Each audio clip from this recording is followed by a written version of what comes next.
entrepreneurs, business owners, professionals who seek excellence, bringing the business classroom to you.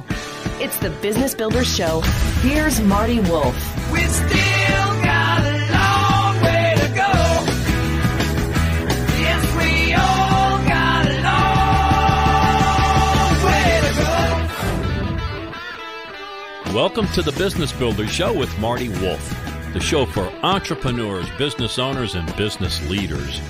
I'm Marty Wolf, your host for the Business Builders Show, and along with my executive producer, D.C. Taylor, we will be your guides on this learning journey. Let me tell you my super objective in being with you today. I want to enthusiastically share stories and information to inspire leaders, that's you, by the way, so that you can inspire others. The Business Builder Show is distributed by C-Suite Radio. You can find our show and many other fine shows at csuiteradio.com. This podcast is a part of the C-Suite Radio Network. For more top business podcasts, visit c-suiteradio.com. My guest with me today is a repeat guest, and that is August Turak. Hi, August. How are you, sir? Glad to be with you, Marty. It's a privilege. I'm looking forward to our second conversation. August was on the show towards the end of 2019. You may want to look that up after you listen to this one.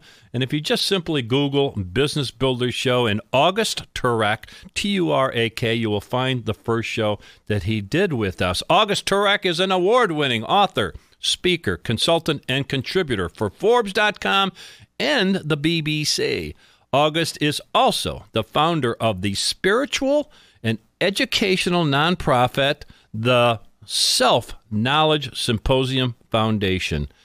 He attributes much of his success to living and working alongside the Trappist monks of Mepkin Abbey since 1996. August's book, Business Secrets of the Trappist Monks, was published by Columbia Business School Publishing. And the full title of the book, with subtitle, is The Business Secrets of the Trappist Monks, One CEO's Quest for Meaning and Authenticity, by my guest, August Turak. You wrote another book called Brother John. We'll save that for later on in the show. Let's talk about The Business Secrets of the Trappist Monks. You sent me a note after the first interview, and you said to me in your email, Marty, I define all motivation as a longing for transformation. Okay, I'll take the bait. Tell me more. Well, I was thinking about, in preparation, getting into transformation, and the whole idea of, we're addicted to the idea of learning. And I want to distinguish learning from transformation. Mm-hmm. And the first time I came across it, I dropped out of college to study Zen.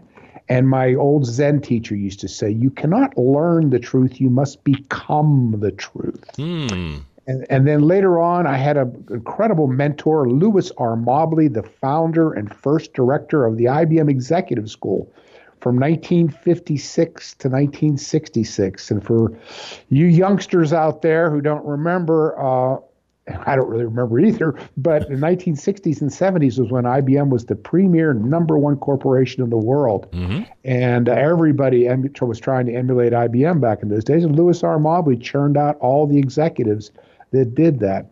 And what he would drill into my head is he'd say, you cannot learn to be a great leader or a great human being. You must become a great leader and a great human being.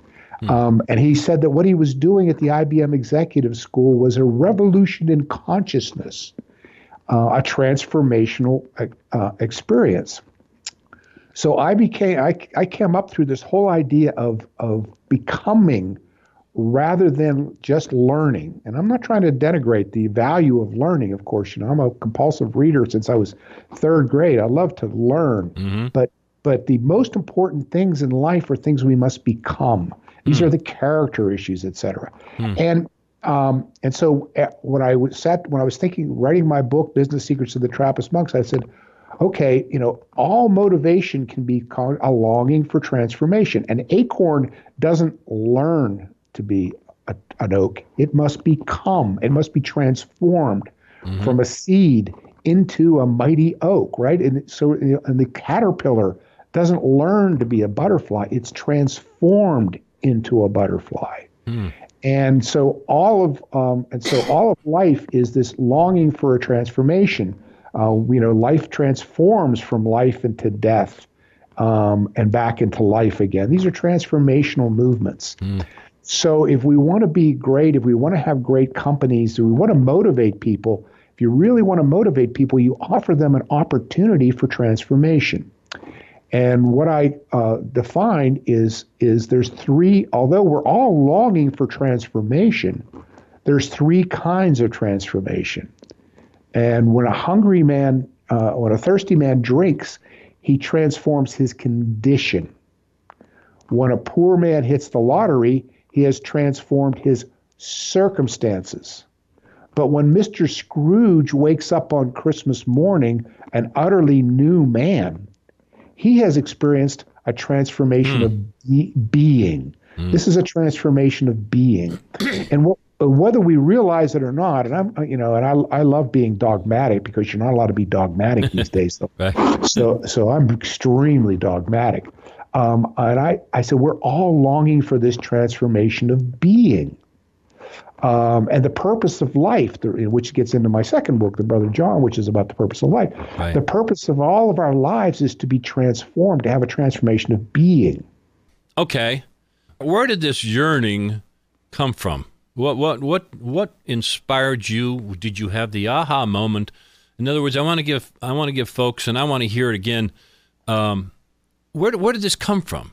Were you always like that? This idea of becoming and transformation, or was there a moment or some transcending time? That's a fascinating question that I ask myself a lot, and a lot of people have asked me that question over the years. And I like to say that I am an inevitable talker, and I have answers for everything except for that particular question. Okay. All I can say is that it would be my vocation. It's my, we're going to get into the hero's journey a little bit later on, I believe. Mm-hmm. And the idea of a call is the vocation, the idea of a vocation. And yes, I'm enough of a mystic, or whatever you want to call me, call me superstitious if you like. But I believe that there is something there. The universe calls to us in certain ways. Mm-hmm. And when I was only in college, I felt a very, very strong yearning for something more, for something great, for something unique, that there was something out there that was calling to me, that wasn't something that I could accomplish through the typical types of things of a career, or girls, or beer, or all the kinds of things that other college students, most of the college students seem to be into at the time. Although I think I was blessed a little bit coming into college in 1970. Mm-hmm. There was a lot of still that 60s kind of stuff in the air. People were still reading Siddhartha and Demian and Herman Hesse's books, and Timothy Leary was talking about all the right. So there was a lot of that kind of stuff in the air. Yeah. But I really traced back that just in college, I got so taken up with all of this idea that by the time I was a sophomore in college, I had really abandoned any idea of using my college degree for any kind of career or anything like that. And I specifically started taking courses that I thought would help me become the kind of person. I remember thinking back then that one of the things I wanted the most was when I got to be an old man, assuming I'd make it, to look back without regrets, to feel like I had lived my life well, that I had sucked the marrow out of life, that I had really become everything I could possibly become. Yeah. And that stayed with me all my life. So a lot of your work obviously comes from the Trappist monks, and also, and this is where I want to transition now to the whole idea of the hero's journey. And you refer to Joseph Campbell's work, The Hero's Journey, as kind of, I guess, maybe a seed on the work that you've done that's in the book, The Business Secrets of the Trappist Monks. So let's start to go there. Let's start talking about this hero's journey. What do you mean, and are there some moving parts to that? Okay, so let's before we move on to that, I want to say something else about the transformation. Sure. So you have these three kinds of transformation. When a thirsty man drinks, it transforms his condition. When somebody hits the lottery, they transform their circumstances. And Mr. Scrooge is the idea of a transformation of being. Now, the mistake I think that we all make, and all of us make it, as I certainly made it as well, is we try to substitute transformations of circumstance and transformations of condition for the transformation of being that we really want. So when you have a hole in your soul and you try to fill it up with sweets and food or whatever, then you're really just transforming your condition. But instead of actually getting the transformation of being that you really want, you just get obese. Yeah. The same with alcohol, with drugs, with sex. All of these things are transformations of condition. And when they're used properly, there's nothing evil about them. But when you try to use them to solve your life's purpose, that's when you get into trouble. The same with the transformation of circumstance. There's nothing wrong with being wealthy. There's nothing wrong with being famous. We all need a little bit of approbation from the world. Sure. But when we start trying to think that that the answer is to become famous and powerful, what we're really thinking is if we can force everybody to treat us as if we're different, that we're really different. And one of the reasons why I believe people get wrecked by success is that everybody starts treating you like a superstar when you're a celebrity, but deep down inside, you realize you're the same old schnook you always were, and you start. And not only do you have to keep the pretense going, but it starts really wearing on you. So what really turned me on to this whole idea of this hero's journey is I realized that, or read about it and everything, that so many of we spend billions of dollars on stories and movies and television shows. And so much of the movies, actually, I saw a documentary not too long ago about The Godfather, going all the way back to the roots of it and talking to the actors and everything. And they said, wow, The Godfather is just the hero's journey from Joseph Campbell. So what Joseph Campbell did was he went and looked at all the worldly religions and the folk tales and the myths, and he studied them all, and he said, wait a second, no matter whether it's Asian or European or Christian or Muslim, they all have this pattern that gets repeated again and again and again. And he called it the hero's journey. And these hero's journeys then are repeated again and again in the movies that we go see. And so my old marketing background says, wait a second, if you're seeing people spend billions of dollars on something, there's something there they want. Yeah. And so the hero's journey, so we can go through the stages if you'd like. Well, I would like to do that, but I want to make sure everybody knows who we're talking with. It's August Turak. His last name is spelled Turak. Yes, you can find him, augustturak.com. His book is Business Secrets of the Trappist Monks, One CEO's Quest for Meaning and Authenticity. And by the way, just as a side note, in case somebody is wondering, yes, he was a CEO, and yes, he certainly has his viewpoint that is certainly connected to business, but becoming is really what August Turak is talking about. So talk to me about, the pathways or the steps, if you will, it starts with the call. So talk to me about that. Right. I would say that my book, yes, it is very much connected to business in there and how the Trappists are so incredibly successful because of all this. Right.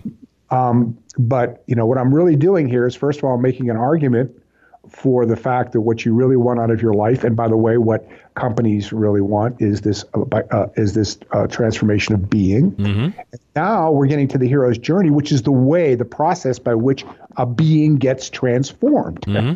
Yeah. This is the journey. And so what I'm saying is if we're spending billions of dollars on all these movies, what that's telling me is that what we really all want is not to watch other people take the journey.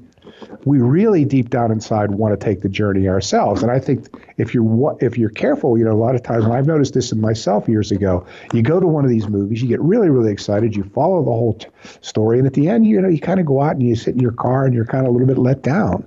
And I think that letdown is because you really deep down inside, you want to go through it yourself. So for the purposes time purposes, I've constrained in my book all the different stages of the journey and to the few I think that are essential. The first stage of the hero's journey is the call or the vocation.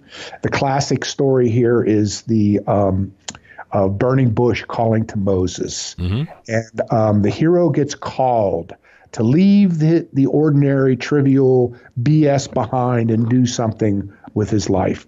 And it's in movies, it's typically I always think of these movies where, the car shows up in front of a house outside in the desert somewhere, and a spiffy young major jumps out of the car, and his uniform sparkles, and all of a sudden Clint Eastwood comes out on the steps and the young whippersnapper says, "We need you to come back to the Army or the Navy or the Marines or whatever it is, because only you can blah, blah, blah, blah, blah, blah." Yeah. So that's the call. And this is, if you start watching movies, you'll see this is done over and over. So what's the second stage? The second stage is resistance to the call. So what does Moses say? No, I'm not the right guy for the job, burning bush. I'm not a good talker. You need to send my brother Aaron. He can talk. I can't talk, So we always resist it. And what does Clint Eastwood say? Get the heck out of here! I wouldn't come back. He resists. But then what happens is inevitably he thinks it over, or something else happens, and he decides to accept his call. And the next stage of the hero's journey is always the desert. Mm. And the desert is, of course, Moses goes out into the desert. Jesus goes out into the desert. Saint John the Baptist goes out. There's always the desert. And the desert is the time when the hero is trained. Now, we look at movies, what is it? When Clint Eastwood comes back, he's got to be trained, right? When the Star Wars, Yoda has got poor Luke Skywalker out there, and don't try, do. He's screaming at him all the time, and in the Matrix, you've got Morpheus beating the snot out of Neo. I mean, right. So it's always an extremely arduous journey in the desert to be trained. This is character development. In the monastic tradition, they call that formation. In the Marines, they call it boot camp. Yeah, I gotcha. Yeah. And now I want to be really, really clear about the desert. You don't read books in the desert. You may read a book or two, but it's not about reading books. It's about a transformation. It's character development. Mm-hmm. It's boot camp. You don't learn to be a Marine. You become a Marine. You push the first valve down, and the music goes round and round, and it comes out here. Yeah. You are a different person at the end of Marine boot camp than you were when you first went in. Yeah. You went in as a recruit. You come out as a Marine. This is extremely important distinction. Yeah. So the next stage after the hero graduates from the desert, now he's ready to go out there and go seeking the Holy Grail or whatever the heck and the next thing that happens is the great trial. Because he comes out of the desert extremely powerful, and so the temptation now is always to use this power in a selfish way, and to be tempted by the dark side. So what happens to Darth Vader? Succumbs to it. Al Pacino's character in The Godfather, Michael Corleone, he succumbs to it. Mm-hmm. So he starts to, so now we have this tension. This is where the tension in the movie always takes place, Yeah. And usually in a lot of these movies, the young whippersnapper, he gets full of himself, right? Right. And he ends up doing all this stuff that he shouldn't be doing. And so the next stage, though, what he has to go through is there's a death, and if he doesn't get seduced and go off the path completely, he has to go through the death and rebirth stage. And to me, one of my favorite scenes of the death and rebirth stage in the movies, of course, Jesus and everything. There's all kinds of stuff from mythology of the death and rebirth, and not just in Christianity. It's all over the world.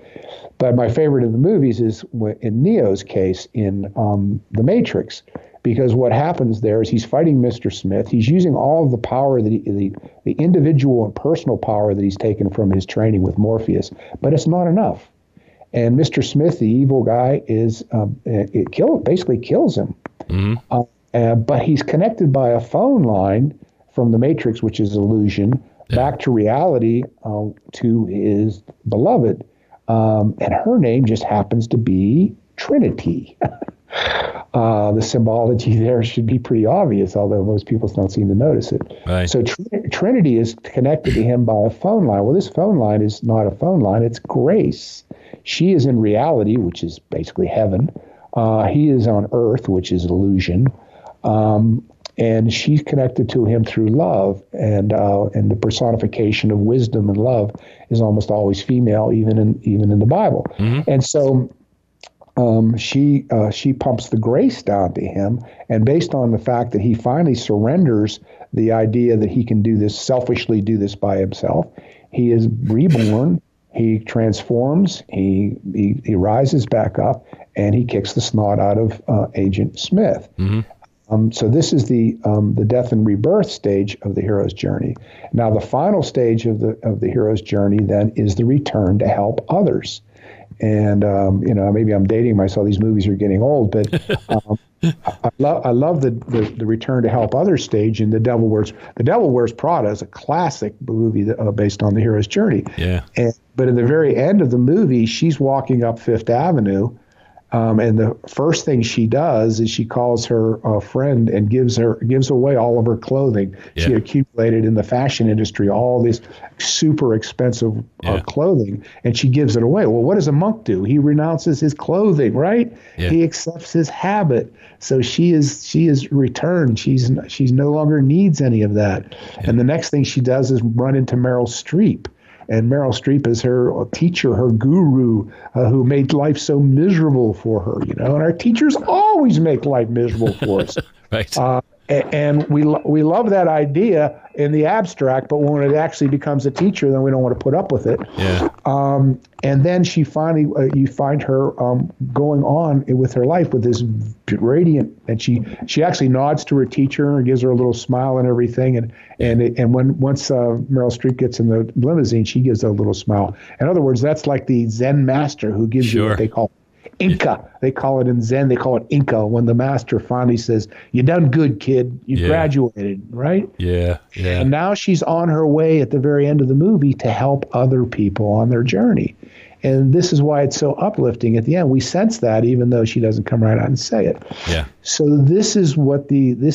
so you can also boil this thing down to even something else. The whole hero's journey, the whole becoming process, life itself, the purpose of it all is to be transformed from a selfish to a selfless person. That's what's happening to the hero. The hero has to go through all these stages, face all the dragons, all the stuff he's got to go through in order to be transformed from a selfish into a selfless person. And that's the purpose of life. And this is all in August Turak's book, The Business Secrets of the Trappist Monks. Obviously, there's several pages that addresses his journey, his hero's journey, and obviously it's connected to the business lessons of the Trappist monks. But this is a leadership journey. This is and I'm telling you, I'm admitting it's a unique perspective that I believe in strongly. That's why you're back on the show. I believe. Thank you. I believe strongly in your mission here. So we're actually kind of out of time, but I do want to mention you wrote a beautiful book that's beautifully illustrated by an artist called, his name is Glenn Harrington, and that book is Brother John. And I can't spend time on that other than to make sure that everybody knows about it. I gave away quite a few for holiday gifts. You do want to look up Brother John by August Turak, and you can find him at augustturak.com. So we need to wrap up. Thank you for this journey. Thank you for being back on the show. I'm sure people love this. And again, I want to mention that if you want to hear the first show, which we talk more about Brother John, that's called a segue in this business, by the way, August. I know. I'm doing the segue here. You want to go to Business Builders Show and August Turak, Turak. You will see that show pop up right away. You'll want to listen to that. And you do want to buy the book, Business Secrets of the Trappist Monks. August Turak, thank you so much for being part of the Business Builders Show and for improving my life and for improving the lives of all who listen to your message. Thank you so much, Marty. It was a pleasure to be on. Thank you for listening to the Business Builders Show with Marty Wolff. Reminding you to find all our shows and many other great shows on C-Suite Radio. That's c-suiteradio.com. On behalf of myself, Marty Wolf, your host, and D.C. Taylor, my executive producer, thank you for listening to the Business Builder Show, but stay tuned for information on how you can become part of the C-Suite Network. Bringing the business classroom to you. It's the Business Builder Show with Marty Wolf. As a loyal fan of this C-Suite Radio show, we've got an unbelievable offer for you. Listeners to the Business Builder Show get 50% off a C-Suite Network membership. The C-Suite Network will help you become the most strategic person in the room. You'll have access to top-notch benefits and networking, all helping you get the most out of your position. Take advantage of this limited-time offer today. Learn more about the C-Suite Network membership at c-suitenetwork.com/CSR. Again, that's 50% off a C-Suite Network membership at c-suitenetwork.com/CSR.